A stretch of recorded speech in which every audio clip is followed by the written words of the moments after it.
नमस्कार दोस्तों, मैं मुकेश।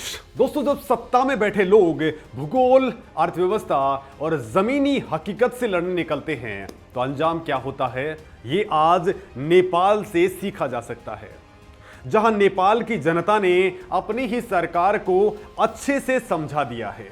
काठमांडू के हुक्मरानों ने एक दांव चला था, सोचा था कि एक सरकारी फरमान से नेपाल की जनता का रुख बदल देंगे, लेकिन जो नतीजे सामने आए हैं उसने सिर्फ काठमांडू ही नहीं बल्कि चाइना तक बैठे उन लोगों की नींद उड़ा दी है जो नेपाल को अपना प्रॉक्सी स्टेट बनाना चाहते थे। तो दोस्तों, आखिर ऐसा क्या हुआ है कि काठमांडू के कड़े फरमान और कस्टम ड्यूटी का खौफ भूल करके एक ही साल के अंदर 41 लाख नेपाली नागरिक अपनी ही सरकार के खिलाफ बगावत करके भारतीय सीमा के अंदर घुस गए और भारत ने बिना कोई सेना भेजे, बिना एक भी गोली चलाए, सिर्फ अपनी एक साइलेंट मास्टर स्ट्रोक से बालेन शाह और काठमांडू का पूरा एंटी इंडिया एजेंडा कैसे नेस्तनाबूद कर दिया है। दोस्तों, आज हम एक ऐसे ऑफिशियल डेटा का खुलासा करेंगे जिसने बॉर्डर पर पाबंदियां लगाने वालों के होश उड़ा दिए हैं। दोस्तों, काठमांडू के पूर्व मेयर और नेपाल की राजनीति के अंदर तेजी से उभरते हुए नेता बालेन्द्र शाह, जिन्हें बालेन शाह के नाम से जाना जाता है, उन्होंने अपनी सरकार में बैठ करके एक कड़ा नियम लागू करने की कोशिश की। नियम यह था कि नेपाल का कोई भी नेपाली नागरिक अगर भारतीय बाजारों से 100 नेपाली रुपए से ज्यादा का सामान खरीद कर लाता है तो उसे कस्टम ड्यूटी चुकानी होगी। उनका मकसद साफ था, नेपाली नागरिकों को भारत के सीमावर्ती बाजारों से जाने से रोकना, भारतीय इकोनॉमी से उनके जुड़ाव को काटना और अपनी घरेलू राजनीति के अंदर एक आर्टिफिशियल नेशनलिस्ट इमेज क्रिएट करना। लेकिन उनकी सरकार भूल गई कि नीतियां कमरों में बनती हैं लेकिन लागू जमीन पर होती हैं। जनता ने इस पाबंदी की ऐसी धज्जियां उड़ाई हैं कि नए रिकॉर्ड देख करके बड़े बड़े हुक्मरानों की आंखें फट गई हैं। नेपाल ने हाल ही में डोमेस्टिक टूरिज्म सर्वे 2025 की एक ऑफिशियल रिपोर्ट जारी की है। दोस्तों, इस रिपोर्ट ने जो सच सामने रखा है वो किसी भी पॉलिटिकल प्रोपेगेंडा को ध्वस्त करने के लिए काफी है। सर्वे के मुताबिक महज एक साल के भीतर नेपाली नागरिकों ने विदेशों के रिकॉर्ड तोड़ 41 लाख यात्राएं की हैं और आपको जानकर के हैरानी होगी कि इनमें से 35 लाख यात्राएं ऐसी थी जिनमें नेपाली नागरिक सुबह गए और शाम को वापस भी लौट आए, यानी कि सिंगल डे ट्रिप्स। और इन 35 लाख यात्राओं में से लगभग 64% लोग सिर्फ और सिर्फ शॉपिंग करने के लिए बॉर्डर पार गए थे। और यहीं पर कहानी सबसे इंटरेस्टिंग हो जाती है। दोस्तों, जब सरकार कस्टम ड्यूटी का हंटर चला रही थी तब जनता उसे पैरों से रौंद रही थी। दोस्तों, सर्वे के आंकड़े बताते हैं कि नेपाल के 7 स्टेट्स के अंदर एक ही दिन की विदेश यात्राओं पर होने वाले कुल खर्च का भारी भरकम 71% हिस्सा सिर्फ खरीदारी के ऊपर खर्च हुआ था, खास तौर पर मधेश और लुम्बिनी प्रांतों के अंदर जो सीधे भारत की सीमा से जुड़े हैं। वहां से सबसे ज्यादा लोग भारतीय बाजारों में पहुंचे। जब बालेन शाह और नेपाल सरकार ने ड्यूटी थोपने की कोशिश की तो सीमावर्ती क्षेत्र के नेपाली नागरिकों और भारतीय व्यापारियों ने इतना जोरदार विरोध किया कि आखिरकार नेपाल के सुप्रीम कोर्ट को हस्तक्षेप करना पड़ा और सरकार का ये तुगलकी फैसला फिलहाल के लिए रोक दिया गया है। ये सिर्फ कुछ 100 रुपए या 1000 रुपए की शॉपिंग का मामला नहीं है, ये भारत और नेपाल के बीच में उस रोटी बेटी के रिश्ते का सबूत है जिसे कोई भी राजनीतिक सीमा या कोई भी एंटी इंडिया कार्ड खत्म नहीं कर सकता है। दोस्तों, दोनों देशों के बीच में खुली सीमा सिर्फ एक भौगोलिक सच्चाई नहीं है बल्कि यह एक गहरी सामाजिक, सांस्कृतिक और आर्थिक दूरी है। रोजगार, शादी ब्याह, इलाज और रोजमर्रा की जरूरतें इन दोनों देशों की जनता को एक दूसरे से जोड़ती हैं। नेपाली लोग अक्सर भारत के नजदीकी शहरों में जरूरत का सामान लेने आते हैं क्योंकि यहाँ की सप्लाई चेन मजबूत है, सामान उच्च गुणवत्ता का है और कीमतें नेपाल के मुकाबले काफी कम हैं।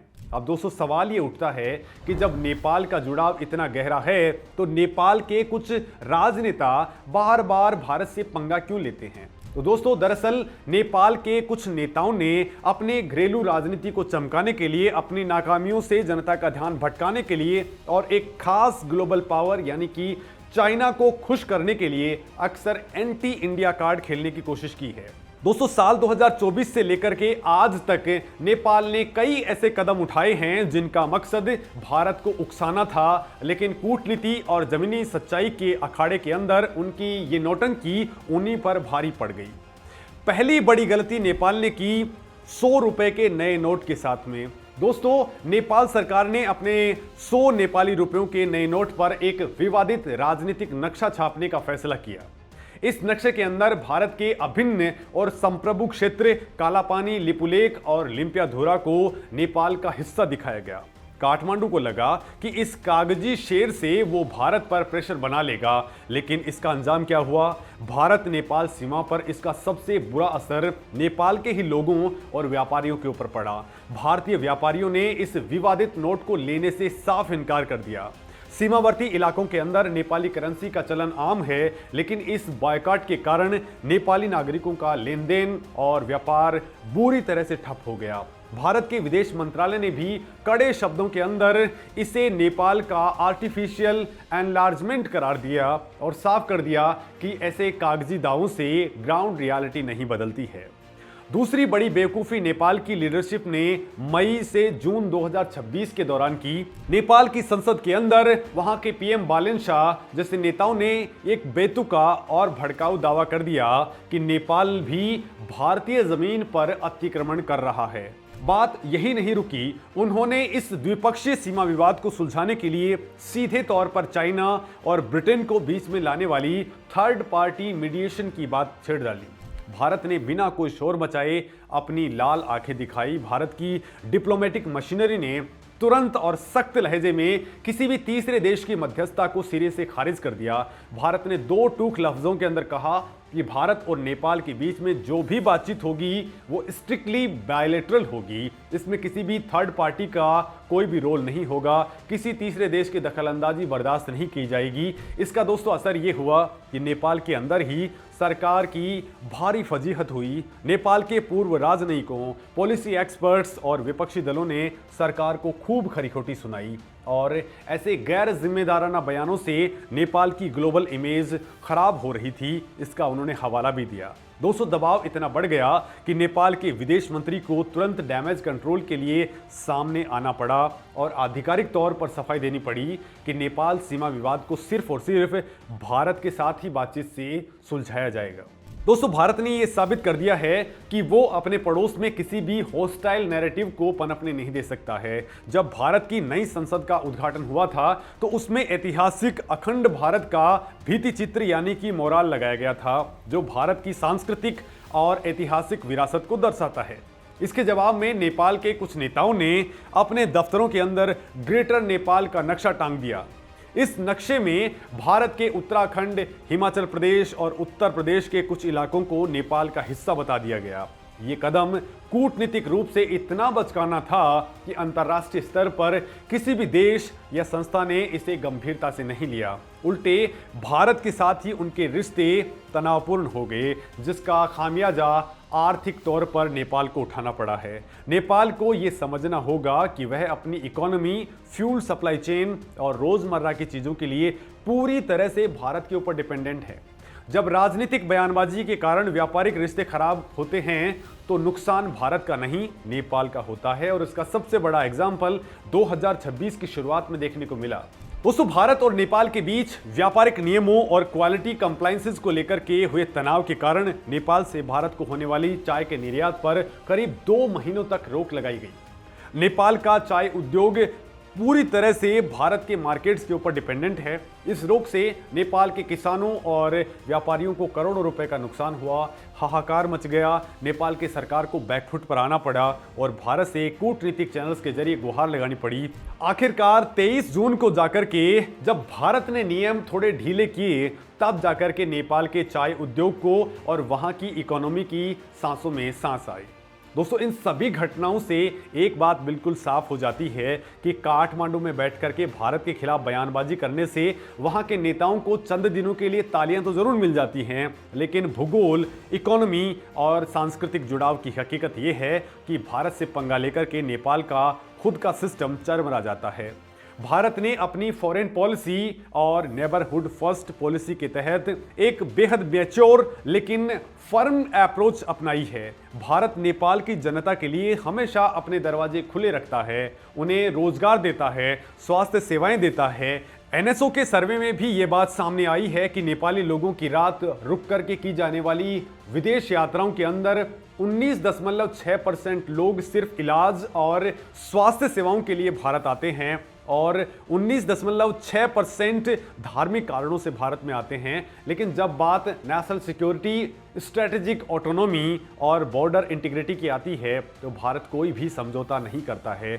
चाइना लगातार कोशिश कर रहा है कि वो नेपाल के अंदर भारी इंफ्रास्ट्रक्चर प्रोजेक्ट्स और कर्ज के जाल के जरिए अपना प्रभुत्व बना ले। वो नेपाल की राजनीति को भारत के खिलाफ भड़काने की कोशिश करता है, लेकिन भारत का स्ट्रेटेजिक लेवरेज बहुत अलग लेवल का है। भारत का लेवरेज कोई डेब्ट ट्रैप का नहीं है, बल्कि पीपल टू पीपल कनेक्शन का और इकोनॉमिक इंटीग्रेशन का है। जब नेपाल की जनता खुद अपनी सरकार के कस्टम ड्यूटी वाले नियमों को तोड़ करके भारतीय बाजारों में हर दिन करोड़ों रुपए खर्च कर रही है, तो यह सीधा संदेश है कि चाइना चाहे जितने भी पॉलिटिकल प्रॉक्सीज खड़े कर ले, वो भारत और नेपाल की जनता के बीच की सिविलाइजेशनल बाउंड्री को नहीं तोड़ सकती है। जब बालेंद्र शाह और अन्य नेता भारत के खिलाफ भड़काऊ बयान दे रहे थे, तब भारत ने कोई मिलिट्री प्रेशर या फिर आक्रामक बयानबाजी नहीं की। भारत ने सिर्फ अपनी इकोनॉमिक लेवरेज और कूटनीतिक खामोशी का इस्तेमाल किया। भारतीय व्यापारियों ने खुद नेपाली नोट लेने से मना कर दिया, जिससे नेपाल के अंदर ही सिस्टम हिल गया। भारत की कूटनीति का ये नया तरीका है, बिना गोली चलाए, बिना आक्रामकता दिखाए, सामने वाले को उसकी गलती का एहसास दिलाना। दोस्तों आपको क्या लगता है, क्या नेपाल की जनता का ये कदम वहाँ के नेताओं की आंखें खोलने के लिए काफ़ी है? कमेंट सेक्शन में अपनी बात ज़रूर रखें। नमस्कार।